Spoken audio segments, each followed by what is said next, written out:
Ito ang isa sa pinaka-dinadayong falls dito sa Nueva Vizcaya. Dito lamang ito sa tinatawag nilang Pican Comunal Falls.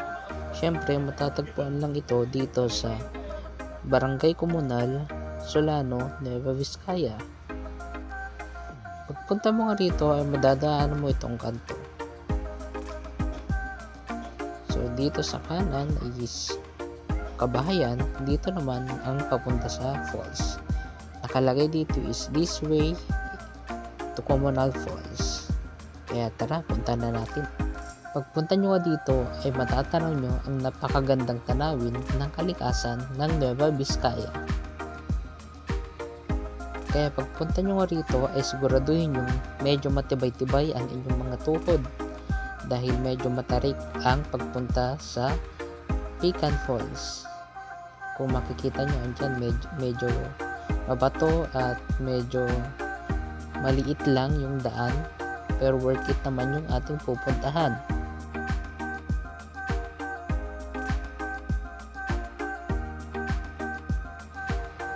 Kung makikita mo nga dito ay medyo matarik at mabato yung daanan, pero sinasabi ko na sa'yo, worth it ang pag-akyat mo dito kasi hindi ka lugi dahil makikita mo naman ang napakagandang tanawin na hindi natin madalas nakikita.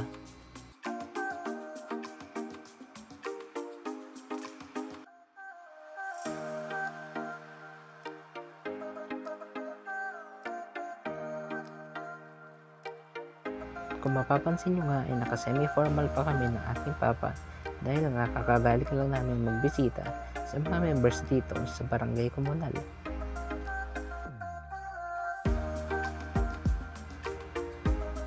Ayon nga sa aming mga binisita ay naglagay na raw sila ng mga hollow blocks dito dahil nga balak ng barangay na ipasemento na ang daan papunta sa falls.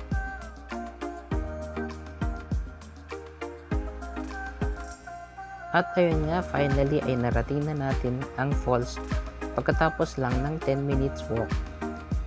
As you can see, andyan na yung falls na napakaganda na tinatawag na Pican Falls.